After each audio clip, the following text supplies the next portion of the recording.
안녕하세요, 시드민입니다. 마이크로소프트 서피스 프로 9을 써보면서 괜찮았던 점을 이야기해 보려고 하는데요. 서피스 프로는 투인원 형태의 노트북인데 노트북처럼도 사용했다가 태블릿처럼 들고 사용도 할 수 있는 그런 노트북이에요. 윈도우 11을 만나면서 더 태블릿다운 PC를 사용할 수 있도록 된 것 같은데요. 넷플릭스 영화를 본다거나 할 때 거의 태블릿과 거의 비슷한 환경으로 사용할 수가 있어요. 이런 환경은 여러분들에게 이미 익숙하기 때문에 전혀 사용해 본 적 없는 사람들도 쉽고 간단하게 사용할 수 있는 그런 장점이 있는데요. 안드로이드 운영체제가 설치된 태블릿을 사용하는 것처럼 자신이 필요한 앱 같은 거 설치해서 간단하게 사용할 수 있는데, 지금 윈도우 운영체제에 있는 스토어에서도 많은 앱들을 설치해서 사용을 할 수가 있어요. 그런데 소비적인 이런 생활 패턴에서 벗어나서 좀 생산적인 걸 하고 싶다면은 키보드를 이렇게 붙여서 바로 노트북처럼도 사용할 수 있는데요. 투이너 노트북 하면 조금은 애매한 포지션을 가지고 있는 노트북일 수도 있는데, 서피스 같은 경우에는 완성도가 높은 제품을 판매를 하고 있고, 한 번만 만들고 끝난 게 아니라 지금까지 계속 만들어 왔 만큼 완성도가 엄청나게 좋아요. 노트북 구매를 염두에 두셨던 분들은 이거를 알아두면 좋습니다. 인텔 이보 인증을 받았는지를 알아두면 좋은데요. 이보 인증 같은 경우에는 이 정도 급의 노트북은 돼야 된다 라고 가이드라인을 제시를 한 겁니다. 인텔 이보의 인증 조건을 보면 11세대 인텔 코어 i5 또는 i7 프로세서를 사용한 부분, 그리고 인텔 아이리스 Xe 내장 그래픽카드를 탑재했는지 이 부분이 중요하고요. 그리고 썬더볼트 4 단자를 사용했는지, 이걸 이용해서 여러가지 장치들을 다 연결시켜서 사용할 수가 있거든요. 그리고 고효율 배터리를 사용해서 오랫동안 사용할 수 있고 충전도 빠르게 할 수 있는지, 이런 부분들이 중요합니다. 이 노트북의 그런 부분을 만족하는지 하나씩 살펴볼 건데요. 먼저 제품 외형을 보면 블랙 무광으로 멋지게 이렇게 코팅이 되어 있고요. 윈도우 로고도 들어가 있고 전면과 후면 부분에 카메라가 들어가는데 이전보다 좀 더 화소가 높아진 카메라가 들어갑니다. 이쪽 부분에 통풍구가 들어가 있고요. 그래서 바람이 나오는 부분이 이쪽이고요. 뒤쪽 부분에 보면 받침대가 있습니다. 받침대는 아주 초기형 같은 경우에는 각도가 조절이 안 되는데, 그 이후에 나온 제품들은 이렇게 각도가 많이 조절되죠. 그래서 거의 세워놓고 사용한다든지 눕혀놓고 사용한다든지 이렇게 다양하게 사용을 할 수가 있어요. 저장 장치는 이쪽 부분에 들어가 있는데 볼트를 풀어서 빼는 방식이 아니라 자석으로 이 도어가 붙어 있습니다. 그래서 이 부분을 꾹 누르면은 여기 살짝 뜨게 되고요. 이렇게 도어를 빼면은 안쪽 부분에 저장 장치를 볼 수가 있어요. 이오리 기가가 장착되어 있는데 필요하다면 이 부분을 교체를 할 수가 있겠죠. 끼울 때도 이렇게 끼우면은 자석으로 이렇게 달라붙습니다. 모니터 상단에는 얼굴 인식하는 센서가 있어서 잠금 해제를 할 때 얼굴 인식으로 간단하게 해제할 수가 있고요. 화면은 13인치로 조금 아담한 사이즈입니다. 휴대를 하기에는 적당한 사이즈이고요. 2280에 1920의 3대2 비율의 화면비를 가지고 있습니다. 위아래로 조금 긴 형태를 가지고 있기 때문에 문서 작업 같은 거 할 때 좀 더 편하게 할 수가 있고요. 물론 위아래로도 긴 화면비를 지원합니다. 그래서 문서 작업 같은 거 할 때 이렇게 볼 수가 있겠죠. 그리고 모니터 재생 빈도는 120Hz를 지원하는데요. 요즘 스마트폰도 120Hz를 지원하고 대부분 다 게이밍 노트북들은 120Hz를 지원하는데요. 근데 꼭 게임을 하지 않는다고 하더라도 창을 넘기거나 할 때 스크롤 할 때도 부드러움을 느낄 수 있기 때문에 120Hz가 들어간 부분은 괜찮고요. 서피스 프로 9이 패널이 어떤 게 들어가는지는 정보가 없지만은 IPS 패널이 사용된 것처럼 보여요. 보면 시야각이 그렇게 나쁘지 않고 영화 화면을 띄워놓고 봤을 때도 시야각은 괜찮습니다. 근데 검은색 화면이 떴을 때는 약간 빛 반사는 조금 있는 편이에요. CPU는 11세대 인텔 코어 i7 1255U가 사용되는데요. 코어가 10개, 논리 프로세서가 12개로 나오는데 CPU 정보를 보면 퍼포먼스 코어가 2개가 사용됐고요. 그리고 효율 코어가 8개가 사용됐습니다. 퍼포먼스 코어는 2개가 이제 스레드가 동작해서 4개로 인식하기 때문에 8개에다가 4개 합쳐서 스레드 수가 12개로 인식하는 거고요. P코어와 E코어가 조금 생소하게 느껴질 수 있는데 설명드리면, 성능이 좋은 퍼포먼스 코어 P코어가 많으면 좋긴 하겠지만 노트북이라는 한정된 자원 내에서 자원을 너무 많이 쓰면은 배터리가 너무 빨리 떨어지는 이런 문제가 생길 겁니다. 그래서 퍼포먼스 코어를 2개로 제한을 시키고 효율이 좋은 E코어를 여러 개를 넣어서 작업할 때 P코어를 활용했다가 작업을 내리면 다시 E코어로 내려서 마무리 작업을 하고 다시 P코어를 올렸다가 내렸다가 하는 작업들을 반복을 하면서 한정된 자원 내에서 성능을 끌어올리는 이런 작업들을 하게 됩니다. 이런 부분 때문에 많은 작업을 하면서도 비교적 덜 끊기게 작업을 할 수가 있고요. 시네벤치 R23을 돌려봤을 때는 CPU 멀티코어 점수가 8871점 정도 나왔으니까 참고하시고요. 문서 작업할 때는 화면에 터치가 되기 때문에 이렇게 뭐 손가락을 이용해서 작업할 수도 있지만은 키보드하고 마우스가 같이 있으면 더 편하더라고요. 액세서리 같은 경우는 키보드에 이제 터치패드가 붙어있는 북커버를 이용해서 붙이면은 편하게 사용할 수가 있고, 그리고 펜도 안쪽 부분에 내장이 되어 있습니다. 그래서 펜을 이용해서 좀 더 편리하게 필기를 하거나 이런 식으로 사용할 수가 있어요.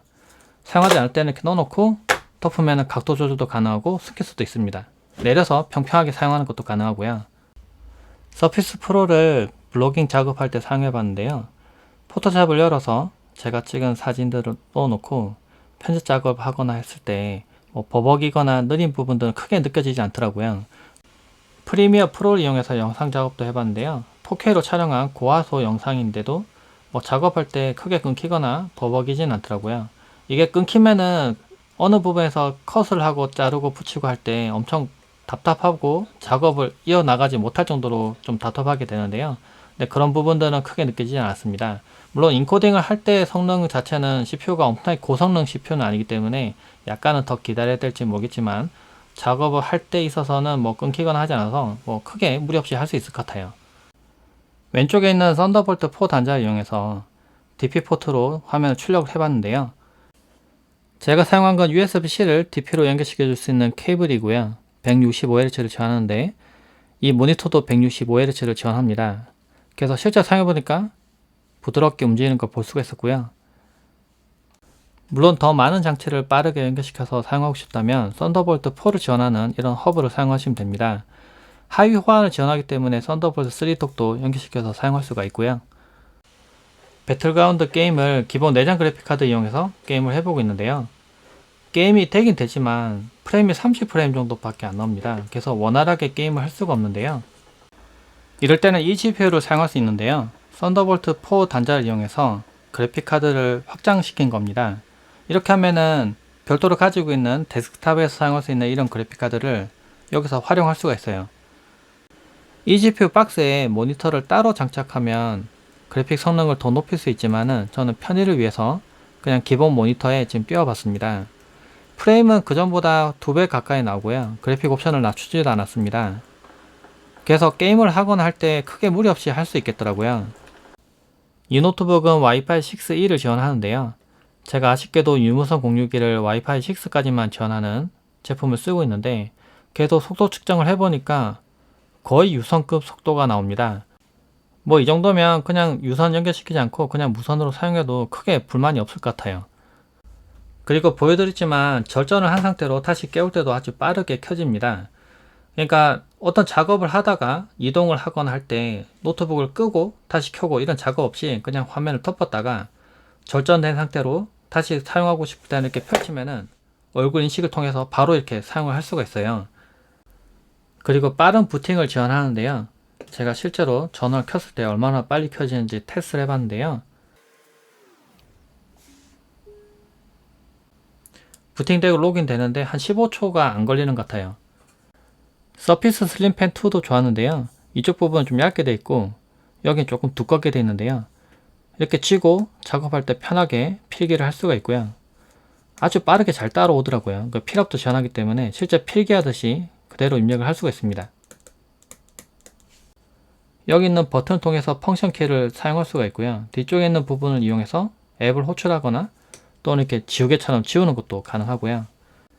요즘은 강의한 자료를 일일이 필기하거나 이렇게 뭐 타이핑하거나 그러지 않고 사진 한 장 찍는다고 하는데요. 사진 품질이 엄청 좋았습니다. 카메라가 좋은 게 들어가서 후방에 있는 사진 찍었을 때도 품질이 엄청 좋았어요. 그리고 특히 또 괜찮았던 게 영상 촬영을 할 때 4K로 촬영되기 때문에 이걸 그대로 그냥 영상을 찍어서 여기서 영상 편집 작업 한다거나 뭐 다양하게 활용을 할 수 있겠더라고요. 배터리 같은 경우에는 생각보다 오래 가더라고요. 작업을 할 때 물론 무거운 작업을 많이 돌리면은 그렇게 오래 배터리가 가지 않겠지만은 아무래도 프로세서의 개선과 뭐 여러 가지 부분들이 좋아져서 그런지 모르겠지만은 생각보다는 배터리가 좀 오래 가는 느낌을 받았고요. 또 괜찮았던 점이 스마트 충전을 지원합니다. 배터리를 100% 충전된 상태로 계속 유지하면은 배터리 성능이 떨어지는 부분이 있는데요. 그래서 일부러 충전을 좀 지연시켜서 충전하는 모드가 기본적으로 들어가 있더라고요. 그래서 이 모드를 이용하면은 사용자가 특별히 관리하지 않더라도 배터리를 좀 더 오래 사용할 수가 있습니다. 그리고 배터리 사용 시간이 크게 문제되지 않다고 생각되는 게, 요즘은 보조 배터리가 워낙 잘 나와서 보조 배터리를 이용해서 노트북을 충전하면서 사용을 할 수가 있어요. 그러니까 밖에 들고 나갈 때 스마트폰도 충전해야 되기 때문에 보조 배터리 들고 나간다면 뭐 그냥 노트북도 같이 겸사겸사 충전한다면은 뭐 사용 시간은 크게 문제가 안 될 것 같아요. 제가 이거 실제 사용하면서 괜찮았던 점이, 여러 가지 작업들을 동시에 돌렸을 때도 크게 버벅거리지 않고 생각보다 잘 돌아가는 걸 느꼈습니다. 어떨 때는 생각보다 좀 많이 빠른데 이런 느낌이 좀 들더라고요. 물론 아주 많은 작업들을 동시에 실행하면은 좀 버벅거림이 느껴지긴 하지만은, 이 노트북에 뭐 데스크탑에서 작업하듯이 뭐 엄청나게 부하를 많이 주면서 작업할 건 아니기 때문에 일상적인 생활에서 사용할 때의 작업 정도는 크게 무리 없이 할 수 있는 부분이 괜찮았고요. 그리고 카메라 성능이 너무 좋았기 때문에 이걸 이용해서 사진도 바로 찍고 바로 사진 편집 작업을 해서 블로깅하고 이런 식으로 활용할 수 있겠더라고요. 별도로 스마트폰을 찍어서 또 옮기고 이런 번거로운 작업 없이 한 방에 다 할 수 있는 부분은 괜찮았고요. 그리고 투인원 노트북의 장점 중 하나인데, 키보드에서 발열이 전혀 느껴지지 않습니다. 이 부분에는 키보드만 있는 거기 때문에 발열은 위에서 나기 때문에 사용자가 느끼지 못해요. 그래서 여름에 사용하더라도 이렇게 불쾌한 열을 느끼지 않는 부분은 장점이고요. 화면이 13인치라 조금 답답한 느낌이 들 수도 있지만은 위아래로 좀 넓은 화면이라서 실제 작업할 때 그렇게 엄청 답답한 느낌은 좀 덜 들더라고요. 그리고 썬더볼트 4 단자를 이용해서 모니터를 확장시켜서 사용할 수 있으니까 작게 사용하다가 집에 와서는 좀 큰 모니터 연결시켜서 활용하고 이런 식으로 활용할 수 있는 부분은 괜찮습니다. 서피스 프로가 엄청 저렴한 노트북은 아니기 때문에 그냥 막 추천하기에는 조금 부담스러운 부분도 있겠지만은, 그런데 활용도를 보시고 이 노트북 정말 괜찮다 이런 느낌이 든다면은 한번 구매해 보시면 좋을 것 같습니다. 영상 참고 되셨길 바랍니다. 고맙습니다.